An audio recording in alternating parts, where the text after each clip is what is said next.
Hace un tiempito atrás, creo que fue allá por septiembre, que empezamos a estudiar la carta de San Pablo a los Romanos. Hemos tenido algunas interrupciones lógicas por distintas razones, y es mi propósito esta noche reiniciar el estudio de este documento fundamental para la fe cristiana y por lo tanto para nuestra vida. Esta noche nos toca considerar un párrafo que es uno de los más difíciles y al mismo tiempo uno de los más importantes en toda la palabra de Dios. Ya se van a dar cuenta de las ramificaciones que tiene en un momento cuando les explique. Ahora me gustaría leerlo junto con ustedes y dentro de un ratito, cuando lo explique, confío que va a quedar mucho más claro de lo que está en este párrafo tan denso que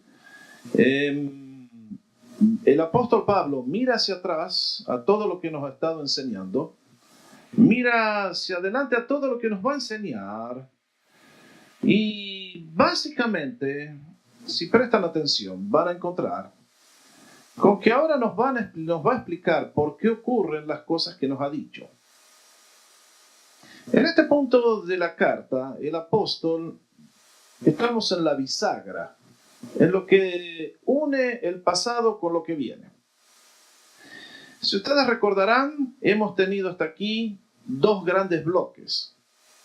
Uno donde el apóstol Pablo lo resumimos con la palabra condenación y comienza en el capítulo 1, 18 y va hasta el 3:20. Luego vino el segundo gran bloque que es justificación o salvación. Y se extendió desde el capítulo 3:21 y va a seguir hasta el fin de este capítulo. Pero este párrafo nos va a explicar por qué ocurren las cosas que ocurren y entonces nos va a introducir también al tema que viene después, que son capítulos 6, 7 y 8, que es la santificación del creyente.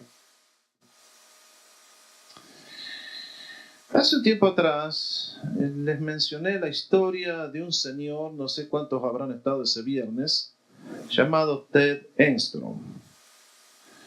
Los que estuvieron tal vez recordarán, el hermano Ted fue un líder muy notable que sirvió al Señor con mucha distinción en esta iglesia, en todo este continente norteamericano, en todos los países de habla inglesa. Fue presidente de World Vision, la organización misionera que tiene el cuartel general aquí en Monrovia, y durante no sé cuántos años sirvió a la causa de Cristo en todo el mundo.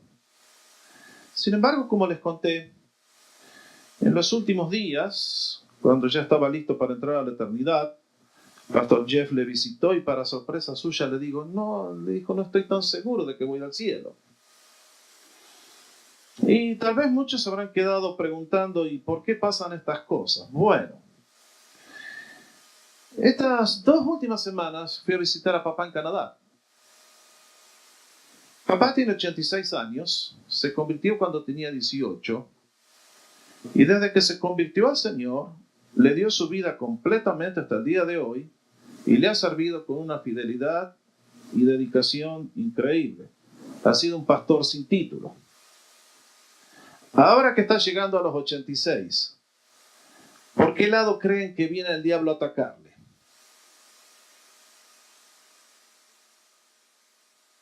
Exactamente lo mismo que le pasaba al doctor Engstrom. Mis hermanos, el diablo a usted le odia y nos va a dar guerra hasta el último día de nuestra vida. Siendo de que Cristo nos ha dado vida eterna y nos hemos escapado de su reino y ya nunca más nos podrá atrapar de vuelta para Él, al menos va a intentar darnos guerra hasta el último respiro y arruinarnos el gozo y la paz, que son nuestra porción como herencia de la obra del Señor. Es notable cómo el enemigo va a tratar de confundirnos y tenernos bajo temor, bajo miedo, de que por algo que pasó allá, tal vez. Por eso créanme que he vuelto de Vancouver con más determinación que nunca de seguir predicando Romanos y de decirles hasta el cansancio lo que es el mensaje de esta carta, porque es fundamental para vuestra paz espiritual y para vuestro gozo y para vuestra felicidad. Hoy estamos frente a un capítulo fundamental que a primera vista es un poquito complicadito, que está medio difícil para el que lo lee por primera vez y dice qué son todos estos argumentos que el apóstol utiliza. Bueno, bienvenidos, para eso estamos en la iglesia, para tratar de entender lo que la palabra de Dios nos enseña. Cuando ustedes y yo nos acercamos a este párrafo tan importante, como les dije hace un instante atrás, Pablo comienza el versículo 12 diciendo, por tanto. Esto une lo que pasó y presenta lo que viene más adelante. Lo vamos a leer en capítulo 6 y en capítulo 7. El apóstol Pablo está mirando hacia atrás y nos va a dar una explicación de por qué el ser humano tiene el problema del pecado y por qué el ser humano también necesita la justificación. Entonces, si ustedes miran bien, les quiero mostrar lo que creo que es la clave de este pasaje, y es que entre el versículo 13 y el 18, Pablo hace un paréntesis. Vean ustedes, en el versículo 12 nos va a hacer una afirmación, pero queda por la mitad, porque él no está escribiendo un tratado frente a una computadora, él está dictando a alguien y evidentemente los pensamientos le vienen a la mente y el espíritu le guía y por ahí se desvía y hace este paréntesis. Pero presten atención. Dice, por tanto, tal como el pecado entró en el mundo por medio de un hombre y por medio del pecado la muerte, así también la muerte se extendió a todos los hombres porque todos pecaron. Y uno diría, bueno, ¿y cuál es la segunda parte? Lean versículo 8 y 18 y se van a dar cuenta cómo continúa el pensamiento del apóstol Pablo. Porque de la misma manera que porque por Adán entró el pecado, versículo 18, así pues, por tanto, en el original son las mismas palabras, tal como por una transgresión resultó la condenación de todos los hombres, así también por la obra de Cristo vino la justificación para todos los hombres. ¿Se capta? Entonces, entre el versículo 13 y el 17, él hace un paréntesis, porque nos quiere explicar otras cosas que son realmente importantes. Ahora, cuando ustedes se acercan a este párrafo tan rico, si lo quieren mirar más en detalle, en el capítulo 5 y 12, versículo 12, comienza el argumento, ¿no es cierto? Y luego va a ser una comparación entre lo que se llama dos cabezas. Eso está en los versículos 13 y 14. Y luego va a ser en los versículos 15 al 17 un contraste. Y en el 18 y 19 va a ser una conclusión. ¿Está bien? Ya lo van a ver mejor, no se preocupen. Bueno, lo que presenta aquí el apóstol Pablo, básicamente la idea central es el título que tiene en el encabezamiento de la página. ¿De qué habla este párrafo? De dos hombres que hicieron dos cosas diametralmente opuestas, que en consecuencia se formaron dos razas, y como resultado final hubo dos destinos diametralmente opuestos. Ahora, vamos por parte. En primer lugar, tenemos que mirar al primer hombre, o sea, a Adán. Es la cabeza de la creación, es la corona de la creación. Y el versículo 12 nos dice que Adán hizo algo que afectó a toda la raza humana.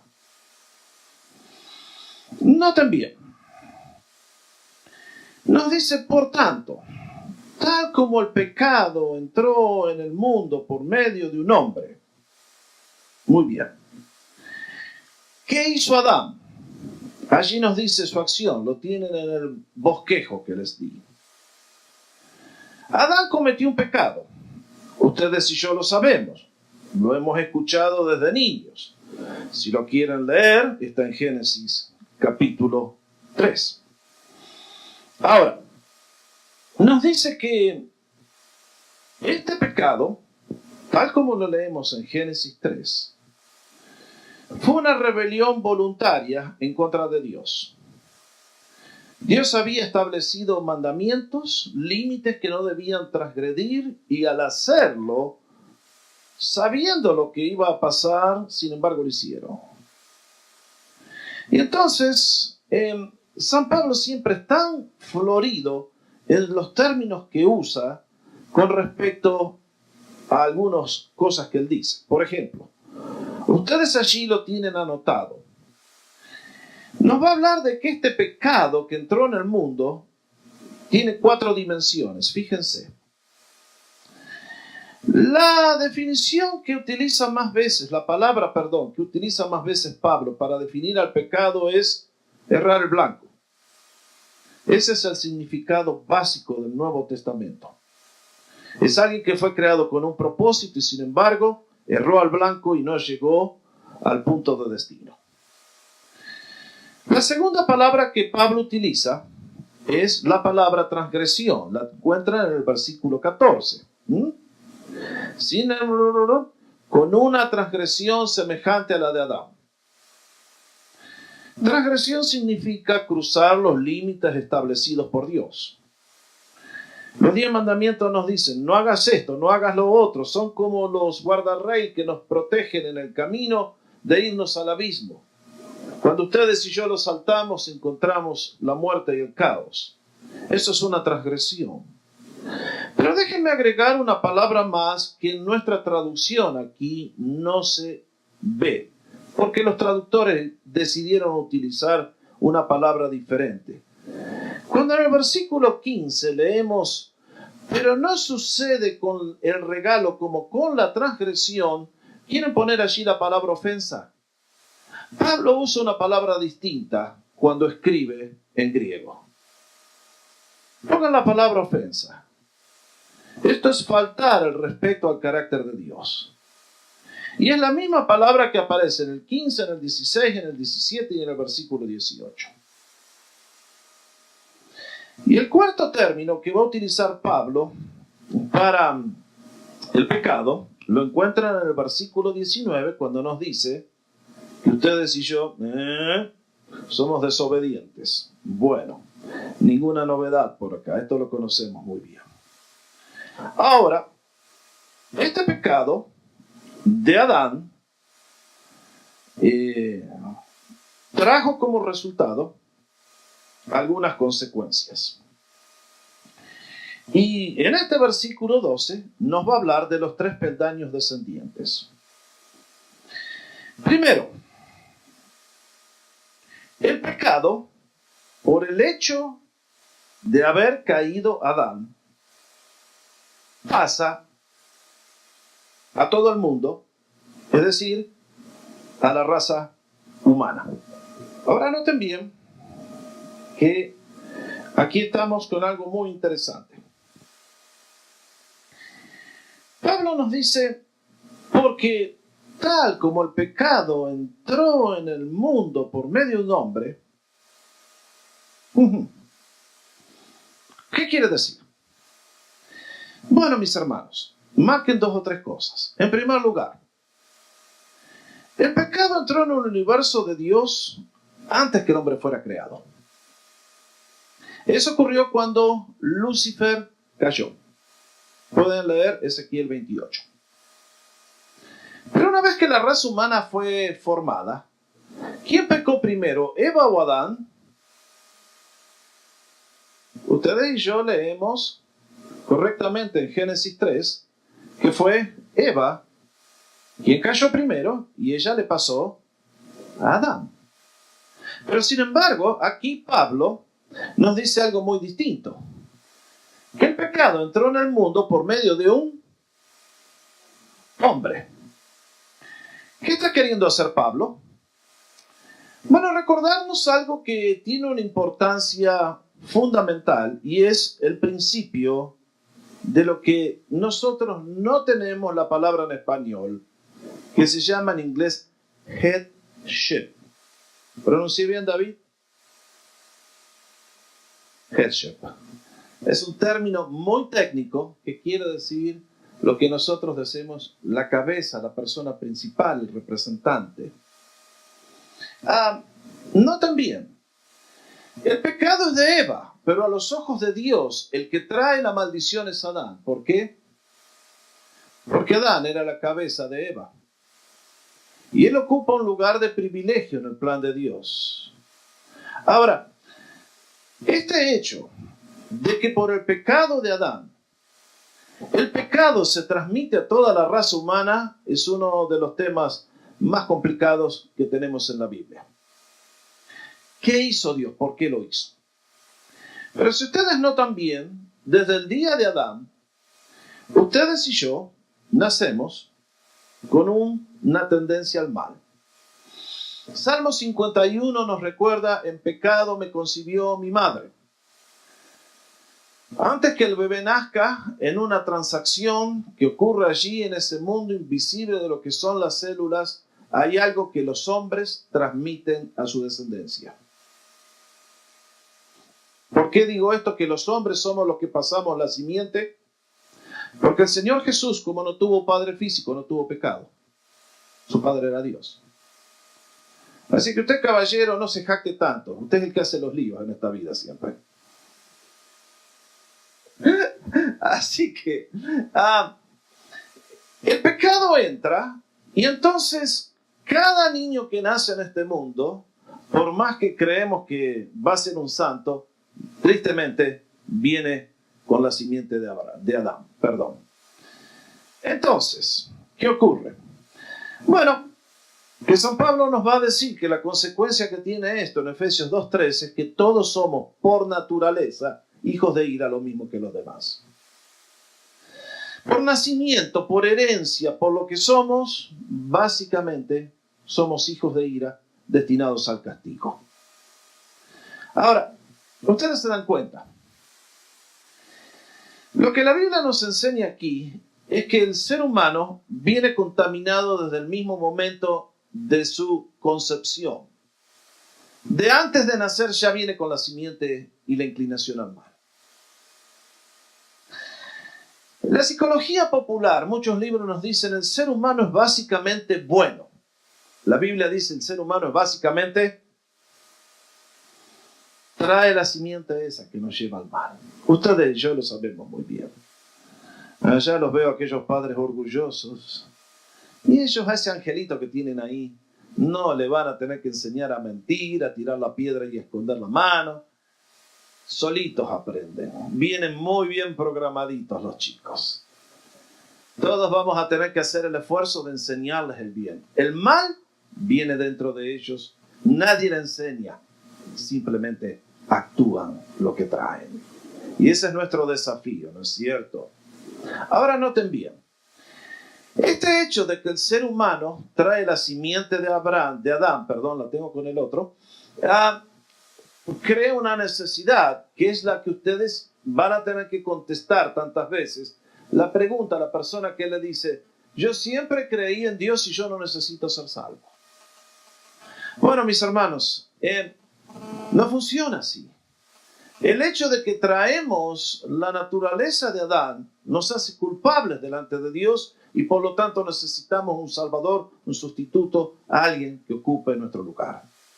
No basta el hecho de creer en Dios, que Él existe, para ponernos en una adecuada relación con Él. Ahora vean bien, volvemos al 12. Nos dice, por tanto, tal como el pecado entró en el mundo por medio de un hombre, este es Adán y su transgresión, y por medio del pecado la muerte,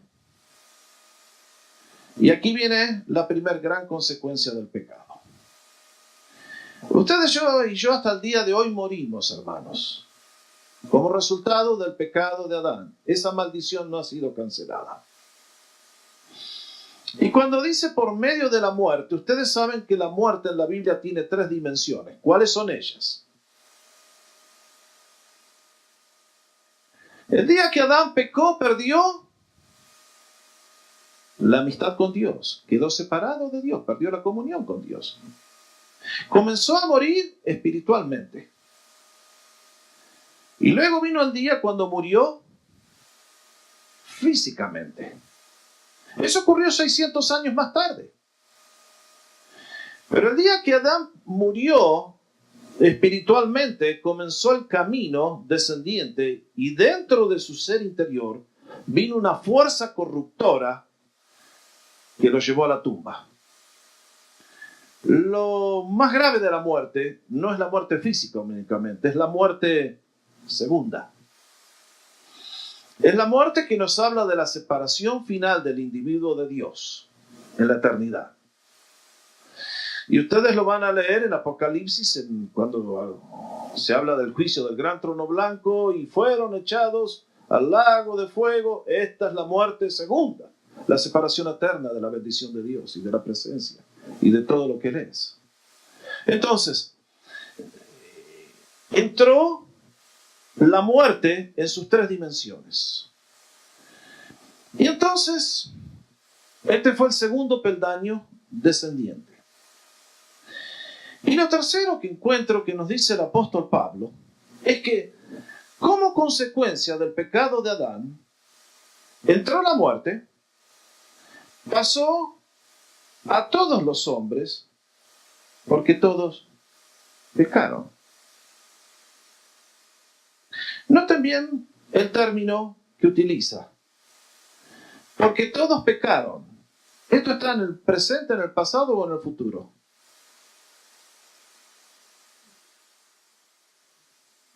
Si prestan atención, es tiempo pasado. Está hablando de que en un acto toda la raza humana pecó.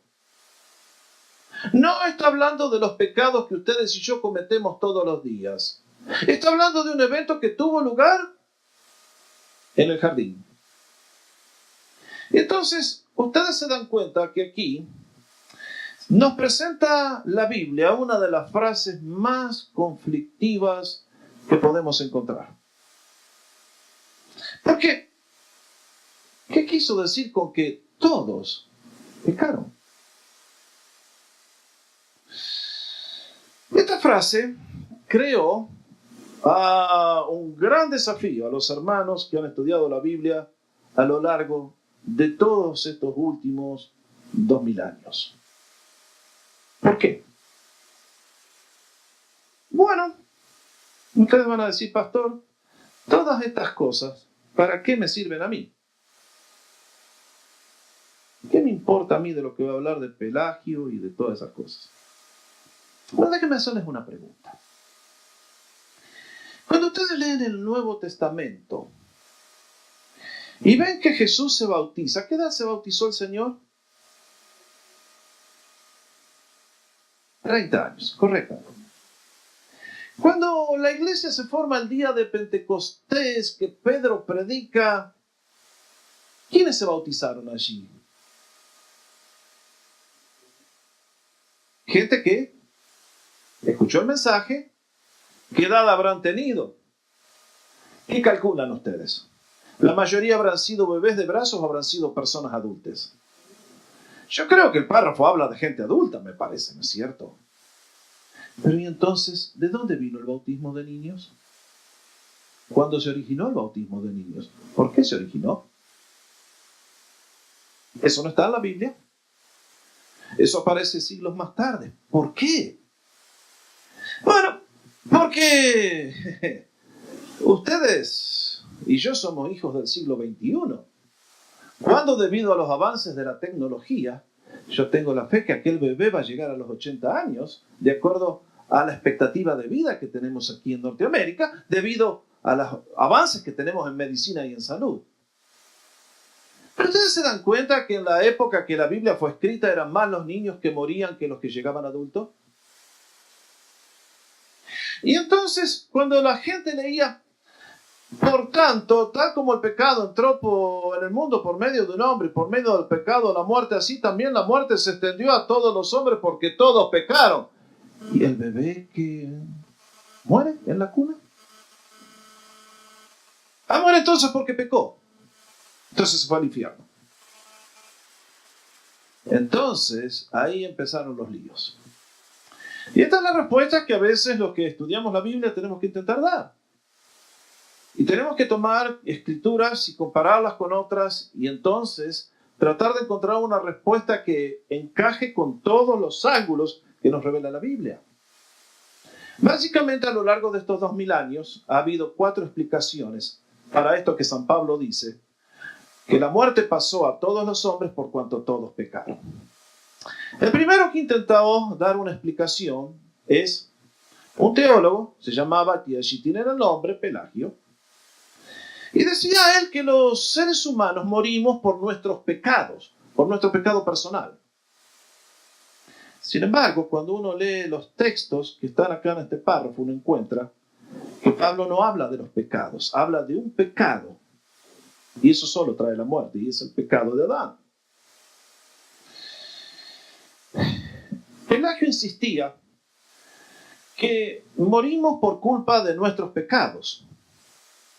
Pero entonces viene la pregunta, ¿por qué un bebé nace muerto? ¿Por qué un bebé muere en la cuna si él no ha pecado? Y entonces tenemos que decir, de acuerdo a lo que nos dice el apóstol Pablo, que ustedes y yo no morimos de bebé por nuestros pecados, ni de adultos, sino porque traemos algo que Adán hizo. El pecado personal no es la respuesta a lo que San Pablo nos dice, por cuanto todos pecaron. Segundo, algunos intentaron decir, bueno, nosotros morimos por culpa del pecado original. Una vez más, San Pablo nos va a explicar, ya lo vamos a ver más adelante, no hoy, esto es para la semana que viene, que si bien es cierto que nosotros traemos la simiente de Adán, no morimos por la simiente de Adán. Porque si no sería cuestión de herencia. Y sería cuestión de herencia la salvación también. Y entonces San Pablo va a explicar que no, por ahí no va la cosa.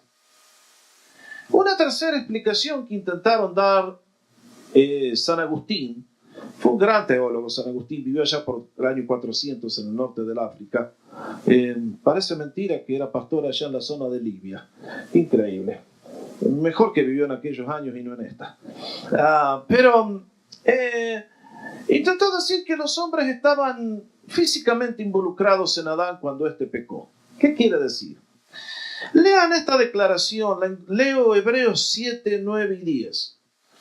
Allí el escritor hace uso de una analogía, una comparación que es lo que le dio el territorio a Agustín para tratar de explicar lo que estaba pasando.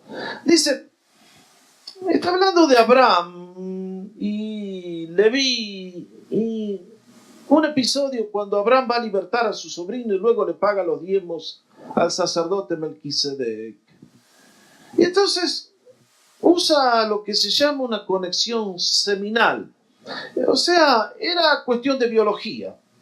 Vean lo que dice. Y por decirlo así, por medio de Abraham también Leví, el sumo sacerdote de la nación, que vive 600 años más tarde que Abraham, que recibía diezmos, pagaba diezmos. ¿No? Qué lío. Porque aún estaba en los lomos de su padre cuando Melquisedec le salió al encuentro. Lo que está diciendo aquí es esto. Si Leví, que era el sacerdote 600 años más tarde que Abraham vivió, está haciendo algo porque era parte de la simiente de Abraham, bueno, será posible entonces también que nosotros, por ser parte de la simiente física de Adán, entonces morimos. Una vez más, aquí viene una conexión física que no funciona. Porque la implicación, de acuerdo a lo que Agustín decía, es que esto le vendría bien a los judíos, que dicen que son salvos por ser descendientes físicos de Abraham. Pero la implicación es que si realmente nosotros estábamos en Adán en la forma que nos describe Hebreos, ustedes y yo somos salvos por ser descendientes físicos de Jesús. ¿Y Jesús tuvo hijos físicos? No, yo creo que el Señor fue soltero, ¿no? No se casó con nadie. A pesar de, ¿cómo es la película esta que salió últimamente que decía que se casó con María Magdalena y anduvo haciendo sus cositas? ¿Cómo se llamaba esa? El código Da Vinci, gracias. No me podía acordar. Toda esa fantasía, ¿no es cierto? Ahora entonces, ¿cuál es la explicación? Bueno, cuando uno lee este párrafo, tenemos que hablar de lo que San Pablo ha estado hablando hace ya bastante tiempo, y es el pecado acreditado o la justicia acreditada. Yo puse allí para ustedes la cabeza federal. ¿Qué queremos decir? Bueno, ustedes lo entienden muy fácil, me parece. Nosotros vivimos aquí en Estados Unidos, que tiene un sistema de gobierno federal representativo. Y decimos que el gobernador del estado es la cabeza del estado. Decimos que el presidente es la cabeza de la nación. Ahora, ustedes saben lo que eso significa. Que, por ejemplo, si hoy el presidente decidiera que Estados Unidos entra en guerra con México, ¿cuál es la consecuencia? Que todo Estados Unidos está en guerra. Bueno, a los mexicanos se me ponen nerviosos ahora.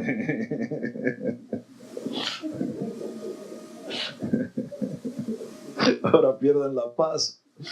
Porque entonces a todos los mexicanos hay que entregarlos. Son enemigos. Ustedes se dan cuenta. Eso es lo que estamos hablando.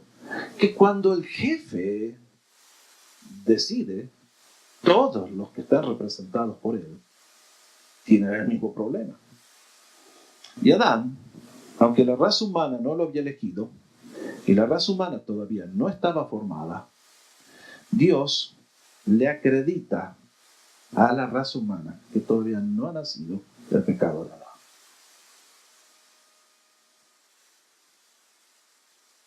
Esto es algo que realmente a ustedes y a mí nos deja wow.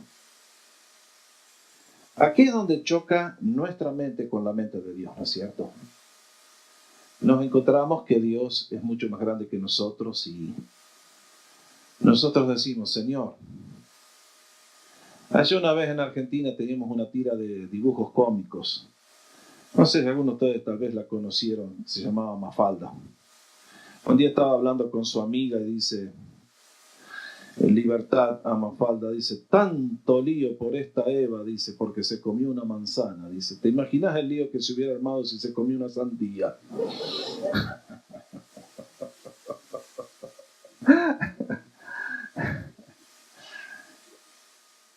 Ustedes dicen, ¿será posible que por un solo hecho de desobediencia Dios haya pasado una sentencia tan grave al género humano? Noten bien, no fueron varios. Fue un solo pecado, una sola transgresión. Y Dios nos barrió a todos. Qué distinta nuestra perspectiva de lo que es la perspectiva de Dios. Qué distinto nuestro concepto de lo que es el pecado, de lo que es la santidad de Dios. Qué distinto nuestro concepto de lo que es la justicia de Dios. Entonces, la prueba de que esto es así la encontramos en los versículos 13 y 14, donde Pablo nos va a decir, pues, antes de la ley, había pecado en el mundo. Pero el pecado no se toma en cuenta cuando no hay ley. Sin embargo, la muerte reinó desde Adán hasta Moisés. Aún sobre los que no habían pecado con una transgresión semejante a la de Adán, el cual es figura, símbolo del que había de venir. ¿Qué estás tratando de decir, Pablo? Que como Adán fue constituido cabeza de toda la raza, ahora él es culpable y todos somos culpables con él. ¿Y esto qué significa? Que ustedes hoy y yo somos culpables porque tenemos una ley escrita. La ley fue dada en tiempos de Moisés. Ahora, si yo voy manejando por el highway y no hay ley escrita en cuanto al tope de la velocidad, ¿me puede poner un ticket la policía? No, porque no hay ley.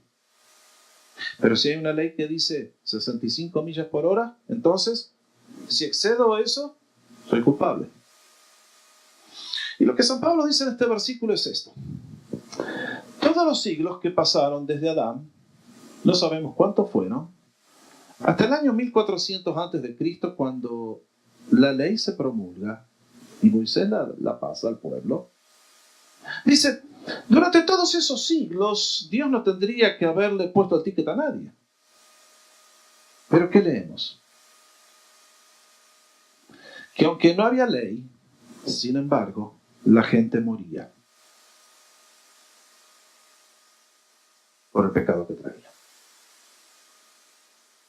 Y entonces ahora, él va a hablar en el versículo 18 y 19. Hoy les doy una pequeña introducción. Después lo vamos a ver con detalle más adelante. Que mientras el primer hombre, Adán, trajo mediante su acto de transgresión una calamidad completa, versículos 18 y 19, nos va a hablar de que en contraste con esta escena de tristeza y de crimen y que nos deja un montón de preguntas y nos deja perplejos, así pues, tal como por una transgresión resultó la condenación de todos los hombres, ahora entendemos, el pecado de Adán nos mandó a todos a la silla eléctrica, así también por un acto de justicia resultó la justificación de vida para todos los hombres. Acá hay algo hermoso, hermanos. Les decía que Adán es la cabeza federal de la raza humana, nos representó a todos y nos enterró a todos. Pero con el mismo principio, Jesús, con su acción en la cruz del Calvario, hizo algo por todos los que creen en Él para darnos vida eterna y tener una nueva raza. Y es este conocimiento el que a ustedes y a mí nos da la seguridad en nuestra fe y en nuestra salvación.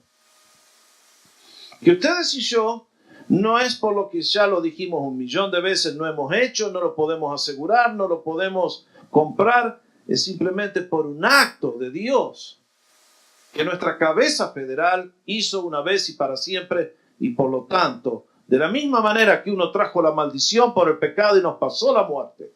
¿Qué nos dice el versículo 19?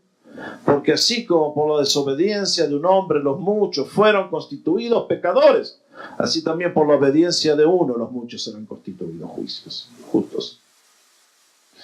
Y es por eso que cuando uno llega a este punto, mis hermanos, uno tiene que volver a enfatizar lo que hemos estado diciendo. Que la justificación es un acto de Dios. Es un acto en el cual Dios declara justo a una persona, pecadora, corrompida, con todo el pasado. No importa cuán grande haya sido la culpa, no importa cuán grande haya sido la ofensa, no importa cuán grandes las transgresiones, cuántas de ellas, no interesa.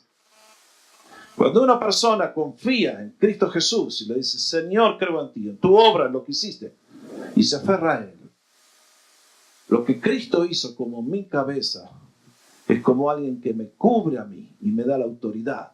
Y por lo tanto, no importa si tengo 80 años y el diablo viene y me dice, ¿pero te acordás la que hacías antes de convertirte? ¿Te acordás lo que hiciste después de convertirte? Y entonces uno puede decir con toda autoridad, mi cabeza federal, Jesús, es la cabeza de toda una nueva raza humana. Yo estoy en Él por la obra de Cristo. Y entonces podemos vivir confiados en el hoy, en el mañana y en la eternidad. Por eso, queridos, estos párrafos a primera vista son un poquito complicaditos, lo reconocemos, no son simples.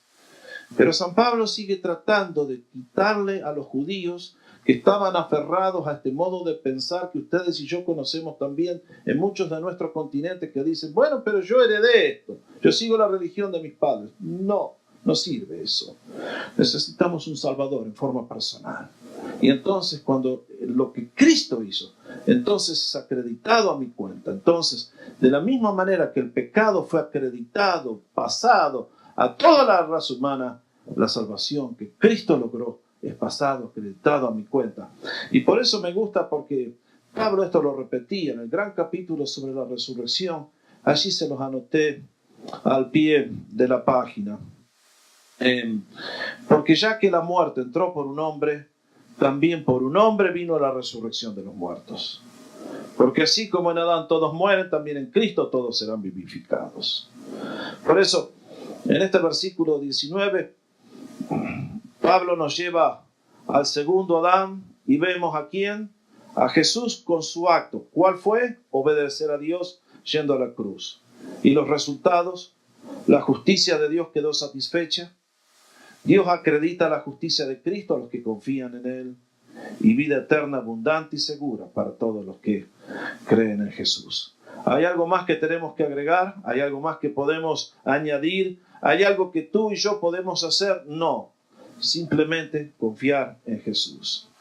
Lo único que tantas veces muchos dicen, pero ¿habrá alguien creído verdaderamente? Bueno, uno lo demuestra con la conducta, pero no lo afirma con la conducta. Somos salvos por gracia, somos justificados por un acto de Dios. Ese es nuestro gran privilegio y nuestra gran gloria.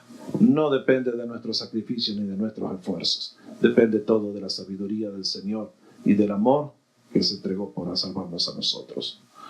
El Señor les bendiga. ¿Alguna pregunta, algún comentario?